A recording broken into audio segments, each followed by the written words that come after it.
Tell him to stop dying, the little black girl said softly, her hands clasped behind her back. I'm here now. The silence in the penthouse was so thick it choked the air. What the hell did you just say? Barked Victoria Langford, the billionaire's eldest daughter, frozen in her Valentino heels. Whose child is this? A flurry of security guards stormed in, guns holstered but hands twitching. I said, the girl repeated, now stepping further into the room, barefoot on the polished marble. He can stop dying now, but only if he listens. Security, get her out of here. Victoria's voice cracked with fury. Before I do something, you'll all regret. The guards hesitated. Victoria's rage boiled hotter. Why are you all just standing there? She's a trespasser. But the girl didn't blink. She stepped closer to Martin's bed, her bare feet silent on the marble, her eyes never leaving his lifeless frame. Don't you take another step, Victoria screeched. Let her, came a voice, shaky, weak, but unmistakably Martin's. The room collapsed into silence. Nurses froze mid-breath. One gasped so loud it echoed. A clipboard clattered to the floor. Even the heart monitor seemed to pause. Like it, too, was listening. Daddy, Victoria's voice cracked, the color draining from her face. Daddy, did you just... I said, let her. His voice was fragile, like it hadn't been used in years, because it hadn't, but Victoria wasn't ready to accept it.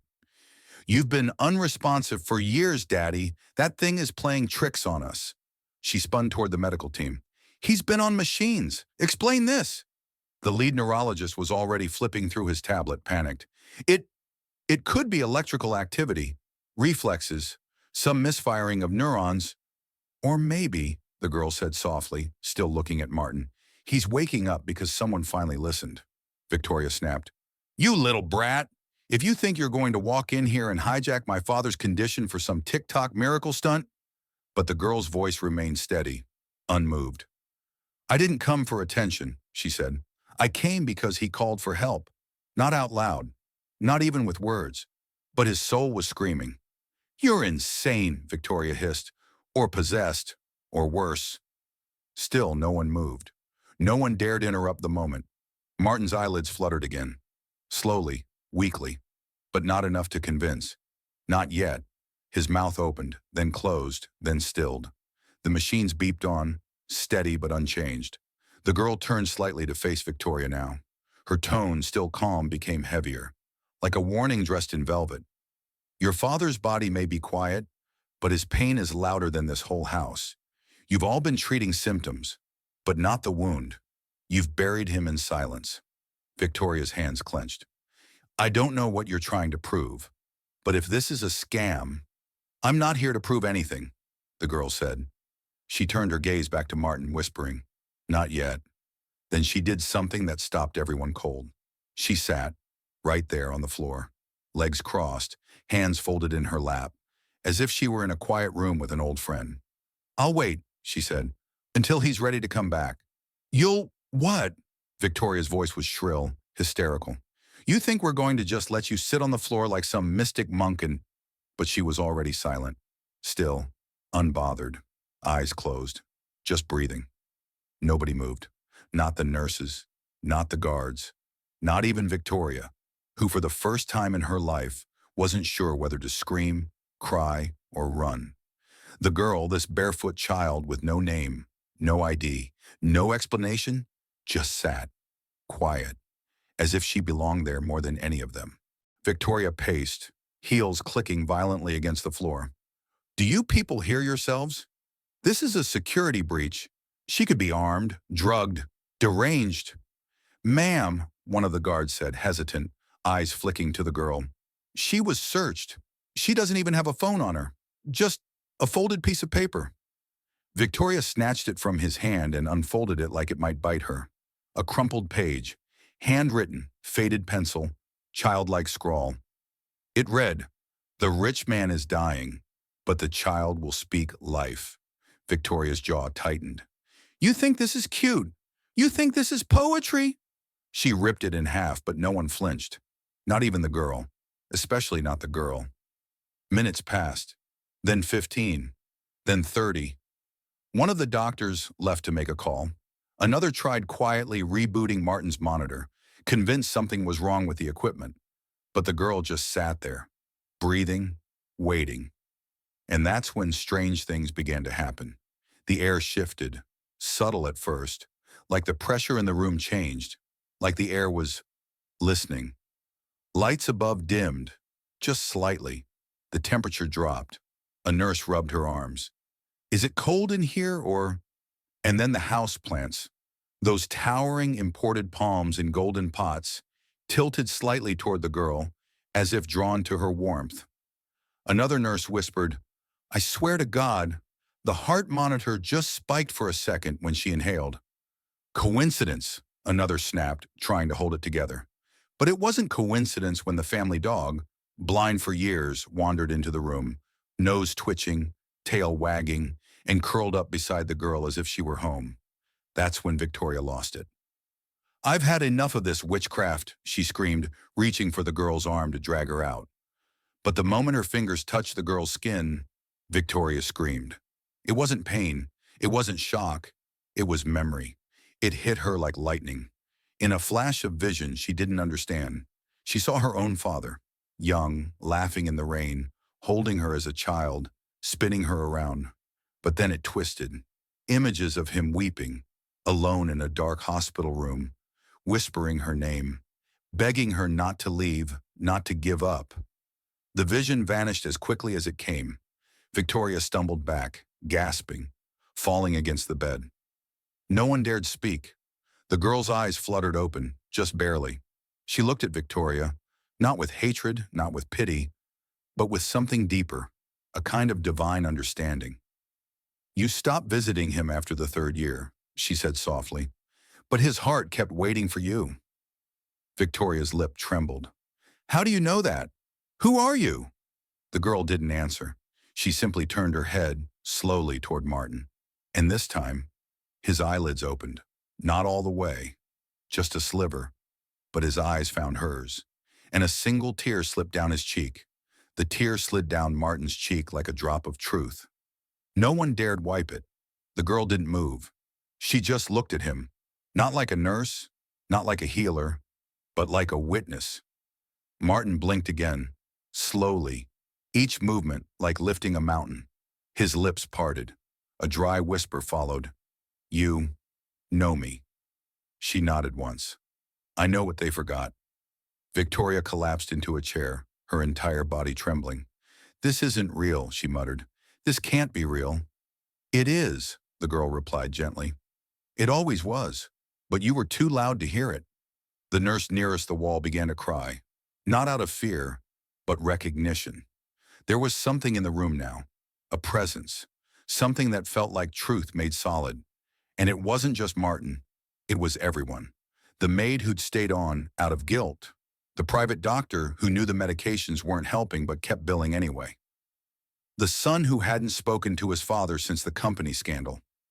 They all felt it, that creeping, heavy knowing. She didn't just come to heal his body. She came to reveal the sickness they'd all learned to live with. The girl finally stood. Victoria flinched as if expecting thunder, but the girl simply walked over to the foot of the bed and placed both palms gently on the silk cover.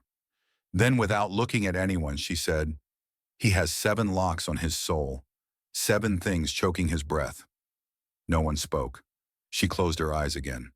Grief, greed, betrayal, silence, arrogance, lies, and something worse. Martin's eyelids twitched. The girl opened her eyes. You know which one I mean, she said to him directly. A sharp beep from the heart monitor broke the silence. It wasn't panic. It was acceleration. He was feeling something. Sweat began to beat on his forehead. One nurse stepped forward. Should we give him oxygen? No, the girl said. Let him remember. Suddenly, Martin's mouth moved again. A child? He gasped. There was a child. The room froze. The girl stepped back. Victoria's face drained of color. What? Child? Martin's breath hitched like his lungs were fighting ghosts. His eyes widened in horror, not pain. It was my fault, he choked. I signed the papers. I ignored the call.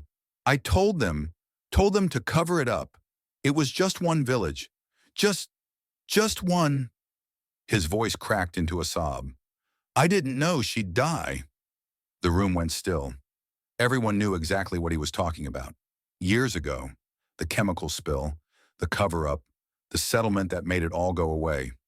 A scandal scrubbed from the headlines and buried under hush money, but not buried deep enough. The girl said nothing, but her presence said everything. Martin turned to her with bloodshot eyes. You're not her. You can't be. That girl died. She finally spoke, quiet, unshaken.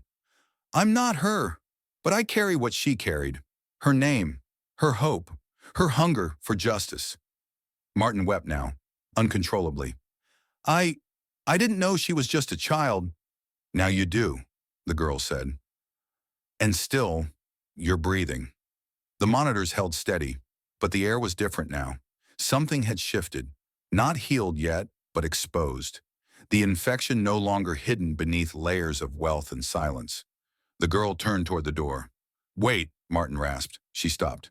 He stared at her. Broken, open. What happens now? She looked over her shoulder, eyes ancient with mercy.